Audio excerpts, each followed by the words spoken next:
둘, 셋. 헤하! 안녕하세요. 저희는 남의 선거 Q&A 영상을 찍게 된 1학년 이경민, 배형진, 배상입니다. 안녕하세요. 남해성고등학교 학생회장 반태희. 학생부회장 김동우입니다. 남해성고등학교에 관심 있으신 예비고일 분들께서는 해성고가 어떤 학교인지, 해성고의 장점은 무엇인지 궁금한 점이 많으실 것 같은데요. 그러한 궁금증들을 전부 해소시켜드리기 위한 남해성고등학교 Q&A를 지금부터 시작하겠습니다. 일단 결론부터 말씀드리자면 방학 잔류는 필수가 아닌 선택입니다. 매 방학마다 학교에 남아서 공부를 하는 학생들도 있고 집에 가서 생활을 하는 학생들도 있는데요. 방학에 잔류를 하게 된다면 9시부터 학교에 나와 면학을 하고 10시에 기숙사를 들어가는 일과 중 주말 시간표와 똑같이 진행이 됩니다. 과목별로 선생님께서 소열선을 개설해 주시기도 하셔서 원하는 수업을 선택적으로 들을 수 있고 듣는 수업이 없다면 지정된 교실에서 면학을 진행합니다.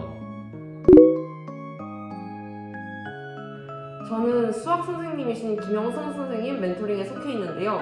선생님께서 항상 잘 챙겨주시고 멘토링 내에서도 멘티들끼리 사이가 정말 좋아서 약간 제2의 가족 같은 느낌이 듭니다. 저 같은 경우에는 역사 선생님이신 이현아 선생님의 멘토링인데요. 멘토 멘티 모두 서로의 생일을 챙겨주고 선후배 사이의 관계도 원만해서 정말 만족합니다. 그리고 저희 둘 다 스팀이라는 공학 동아리에 속해 있는데요. 저희 동아리 같은 경우는 1, 2학년이 함께 여러 가지 활동을 하고 동아리 내에서도 멘토 멘티를 뽑아 활동을 하는 등 동아리 내에서 선후배 관계도 되게 좋습니다. 또한 말 그대로 공학 동아리이기 때문에 코딩, 드론 날리기와 같이 공학과 관련된 여러 가지 활동을 진행하고 있으며 얼마 전에는 카이스트 견학도 갔다 왔습니다. 이렇게 멘토링, 동아리 덕분에 선후배 사이의 관계가 좋은 것 같아요. 또한 멘토링 동아리가 아니더라도 저희 학교만의 특별한 제도인 바로 라운딩이라는 제도 덕분에 자신이 친해지고 싶은 선배들이나 친구들한테 라운딩 신청을 해서 야간 면허 후에 함께 위등동장을 걸으면서 이야기를 나누는 그런 시간을 가질 수 있는 것 같아요. 남학생들의 경우 매 저녁 시간마다 전학생이 함께 축구, 농구와 같은 스포츠를 즐기면서 거리낌이 없는 관계로 지내고 있습니다. 해성고만의 독창성 하면 멘토링에서 진행하는 치킨 페스티벌과 삼겹살 파티가 있습니다. 또 빼놓을 수 없는 활동으로 해성농장이 있는데요. 기숙사 뒤편에 위치한 해성농장에서 고구마, 마늘과 같은 작물을 직접 심는 것부터 재배하는 것까지 관리하며 또 그 재료들로 조리된 급식을 먹습니다. 정규병마다 진행되는 효사랑 실천에서도 이러한 제품들로 요리해 먹기도 합니다. 보기만 해도 신선하지 않나요? 우선 동아리를 크게 문과 동아리와 이과 동아리로 구분할 수 있고 조금 더 자세하게 말씀드리자면 과학, 수학, 사회, 정치, 심리학, 건축 등의 정말 다양한 분야의 동아리들이 있습니다. 특히 과학 동아리의 경우 물리, 화학, 생명, 융합과, 과학수사 등등 정말 세분화되어 있으니까 여러분들이 희망 진로에 맞춰서 선택하시면 될 것 같습니다. 네, 다음으로 동아리를 어떻게 들어가는지 궁금해하실 것 같은데요. 각 동아리 부원들의 면접을 통해 가입하는 면접형 동아리와 면접을 진행하지 않고 가입하는 일반형 동아리가 있습니다. 일반적으로 학생들은 면접형 동아리에 많이 지원을 하는데 혹시나 면접에서 떨어지더라도 동아리의 선생님들께서 생기부를 꼼꼼하게 작성해 주시기 때문에 걱정하지 않으셔도 됩니다. 창체 동아리의 설명은 끝났고 자율 동아리에 관한 설명을 들어볼까요? 자율 동아리는 일요일 오전 면학 시간에 학생들끼리 모여서 자율적으로 진행하는 동아리로서 창체 동아리와 다르게 진로를 신경 쓰지 않고 자신의 흥미와 적성에 맞는 활동들을 할 수 있다는 장점이 있습니다. 현재 저희 학교에는 시를 쓰는 동아리도 있고요. 미술, 밴드, 랩, 댄스, 노래, 과학실험, 기타, 영어 탐구나 스포츠 등 다양한 분야의 자율 동아리가 있습니다. 자율 동아리에서 만나는 선배나 친구들은 창체 동아리에서 만나는 것과는 다른 분위기가 연출되니 자율 동아리를 들어오는 것도 생각해보시면 되게 좋을 것 같아요.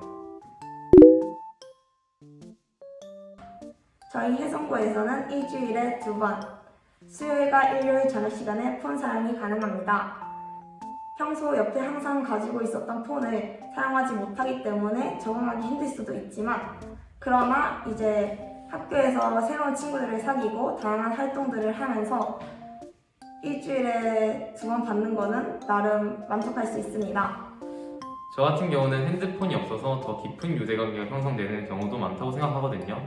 그리고 꼭 필요한 경우에는 기숙사에 배치되어 있는 콜렉트콜로 부모님과 전화할 수 있기 때문에 걱정하지 않으셔도 될 것 같아요. 입학 커트라인은 주변 친구들을 보면 약 7에서 8% 정도인 것 같은데요. 일단 높아서 안 좋을 건 없을 것 같습니다. 또한 매년 입학 커트라인이 달라지기 때문에 학교에 전화 상담을 신청하여 확인해 보시는 것을 추천드립니다.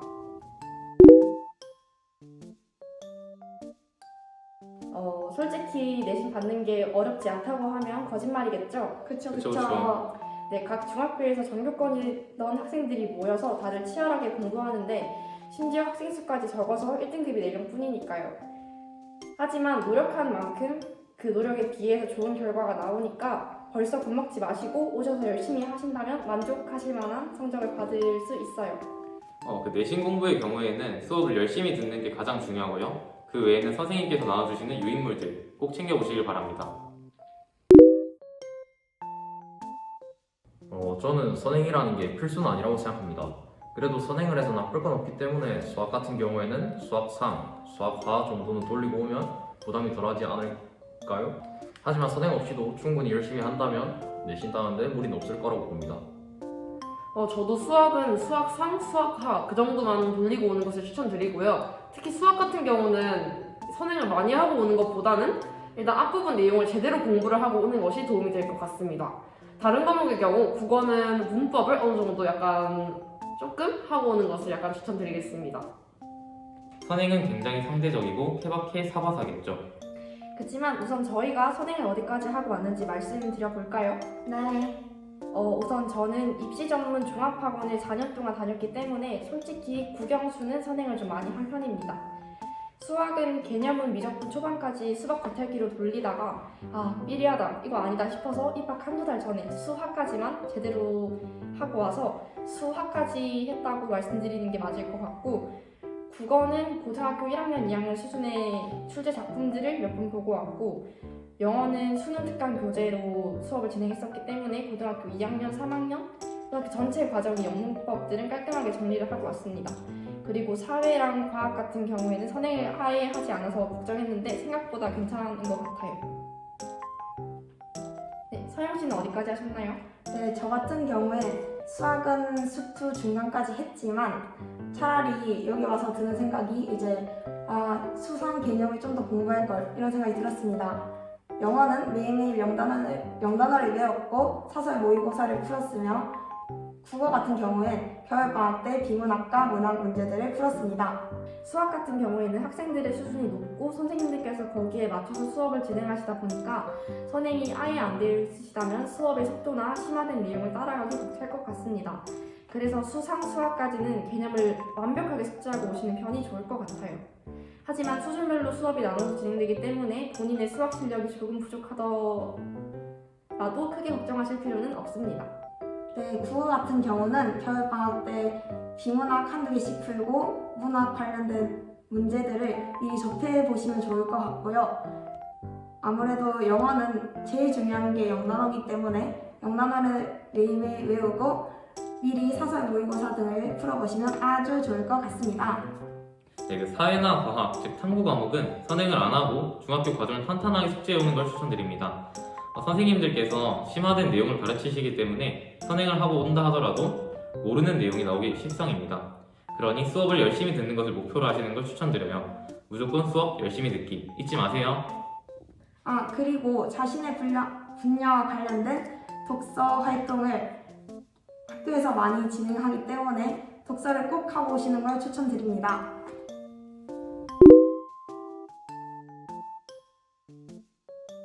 저희 학교의 경우 보통 한 달에 한 번 정기예반을 나가게 되어 있습니다. 처음엔 이 한 달에 한 번이 엄청 힘들 수 있는데요. 이게 두세 달이 지나면 외박의 필요성을 그렇게 못 느낄 거예요.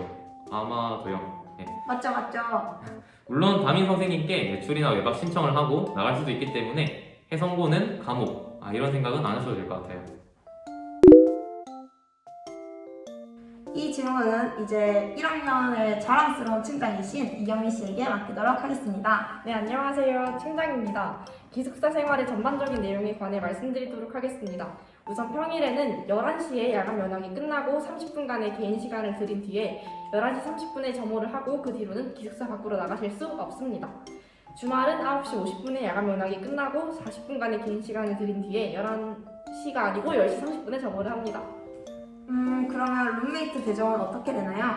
우선 여자 기숙사는 4인 1실이 기본이지만 3명이서 쓰는 경우도 있고 남자 기숙사는 3인 1실이 기본이지만 2명이서 쓰는 경우도 있습니다. 룸메이트는 기본적으로 시험이 끝날 때마다 랜덤으로 배정을 하는데 팀장 재량으로 정말 맞지 않을 것 같다 하는 친구들은 떼지고 있으니까 크게 걱정 안 하셔도 됩니다. 룸메이트들이랑 다들 정말 잘 지내기 때문에 너무 좋아요. 끝. 그러면 혹시 기숙사 생활하면서 빨래는 어떻게 하나요? 기숙사에는 세탁기와 건조기가 다 구비되어 있기 때문에 자유롭게 세탁하시면 됩니다. 그럼 혹시 기숙사 내 전자기기나 음식물 반입이 가능한가요? 절대 안 되죠. 전자기기나 음식물 모두 반입하실 수 없고 이렇게 빡세게 살기 때문에 저희가 좋은 성적을 거둘 수 있지 않나 싶습니다. 기숙사 내부에서 공부를 하기도 하나요? 당연하죠. 학생들이 학교열이 매우 치열하기 때문에 기숙사 내부에 정독실이 마련되어 있습니다. 시험 기간이 되면 정말 미어 터집니다. 그러면 지금부터는 기숙사의 꿀템에 대해 말씀드리도록 하겠습니다. 저희가 기숙사에서 가장 중요하다고 생각되는 몇 개만 간추려 보았는데요. 첫 번째 꿀템은 바로 안대입니다. 룸메이트들과의 취침 시간이 서로 맞지 않는 경우가 많기 때문에 방 안의 스탠딩을 켜면 불빛이 너무 밝아요. 그러니 안대는 정말로 꼭 필요합니다. 네, 다음으로 두 번째 꿀템은 인형입니다. 이런 큰 인형 또는 바디필로우를 챙기신다면 꿀잠을 잘 수 있으실 겁니다. 또한 제일 중요한 거는 이제 수건 그리고 옷걸이인데요. 수건과 옷걸이를 많으면 많이 챙기실수록 좋을 것 같습니다. 제가 학교 생활을 하면서 느낀 남의 선고는 아마도 모든 재학생들이 똑같이 느낄 텐데요. 약간 또 다른 집 같습니다. 어떤 때는 진짜 집보다 더 편할 때도 있고요. 아무래도 대부분의 시간을 학교에서 지내다 보니까 자연스럽게 이렇게 느껴지는 것 같아요. 그쵸? 그런 것 같아요. 네, 저도 남의 선고는 제 학생에게 집이라는 의미를 가지고 있다고 생각합니다. 장난으로 실제 집에서 학교로 돌아올 때 가족들끼리 집으로 내려가라는 말을 하고도 합니다. 대부분의 시간을 학교와 기숙사에서 지내기 때문에 그냥 진짜 집 같아요. 학기 초에는 부모님과 떨어져 지내는 것도 처음이고 먹고 싶은 걸 제때제때 못 먹는 게 힘들었는데 지금은 적응돼서 진짜 괜찮습니다. 친구들이랑 갈등을 빚는 경우도 종종 있는데 그 불협화음을 조정해 나가면서 친구들과 더 돈독해지고 저 자신이 성숙한 사람이 되어가는 걸 느낄 수 있어서 좋은 것 같아요. 중학교 때로 돌아간다 하더라도 저는 진짜 망설임 없이 바로 해성고 선택할 것 같습니다. 네, 저도 경민 씨 말씀에 동의하는데요. 해성고 들어온 이후로 가족보다 더 오랜 시간 함께해온 친구들이 있었기에 해성고 생활을 버틸 수 있었습니다. 발표 실력이나 협동심 등의 제 숨겨져 있던 역량들을 발견할 수 있었고 해성고를 통해서 이제 제 한계를 넘을 기회를 제공받을 수 있었습니다. 뿐만 아니라 멘토링, 라운딩, 해성농장 등 특색 있는 활동들을 통해 학업에 지쳐있던 제 마음을 달래주었는데요. 근데 이분들도 해성고 아직 고민하고 계신가요? 사회에 드러나는 저희 학교의 이미지는 공부만 하는 엘리트 학교일 것 같은데 사실 저희 학교는 공부를 열심히 하는 만큼 열심히 놀기도 합니다. 이 학교 분위기 너무 무겁지 않을까? 걱정하시는 분들은 그 걱정 멀리 던져버리시고 당장 지원 전화를 하기를 추천합니다. 이 학교가 또 워낙 작다 보니 이 동급생이나 선후배들 간의 관계도 다른 학교에 비해 돈독하고 한 선생님이 많은 학생들을 케어해야 하는 일반고와 다르게 선생님들께서 한 명 한 명 꼼꼼하게 신경 써주시기 때문에 좋은 생기부가 나옵니다. 그러니 저희 학교 꼭 지원해주세요. 내년에 마주칠 신입생 여러분, 아무래도 기숙사 학교 혹은 학교가 집에서 멀리 떨어져 있다 보니까 학교를 선택하는데 여러 고민이 생길 수도 있는데요. 막상 학교에 입학을 하고 나면 내가 괜한 고민을 했구나. 나 어쩌면 남의 선거에 딱 맞는 인재일지도? 라는 생각이 드실 거예요. 선생님, 선배들도 잘 챙겨주시고 친구들과 함께 서로 의지하며 학교 생활을 하다 보면 남의 선거가 제2의 집이 된 것 같은 느낌을 받으실 겁니다. 드라마에서만 나올 것 같은 학업 분위기, 즐거운 학교 생활, 아름다운 학교 풍경, 남의 선거에 온다면 전부 다 느낄 수 있습니다. 내년에 꼭 만나요. 신입생 친구들아, 고등학교 선택하는 게 중요한 만큼 어렵지. 우리 학교가 기숙학교라 새로운 자극을 받을 수 있으면서도 또 규칙적인 일과에 힘들 수도 있을 거야. 하지만 그만큼 너희가 얻어가는 것도 많을 거라 생각해. 나는 정말 이 학교 와서 후회 없이 학교 생활 잘 하고 있거든. 너희들도 오래 고민해보고 후회 없는 선택하길 바래. 혹시 Q&A에 나오지 않은 궁금한 점이 있으신 분들은 댓글을 달아주시거나 학교 인스타그램 계정으로 DM을 보내주신다면 답을 받으실 수 있으니 참고해주세요. 또한 학교 홈페이지 입학안내 Q&A에서도 대표적인 질문에 대한 답변을 올렸으니 확인 부탁드리겠습니다. 그럼 안녕!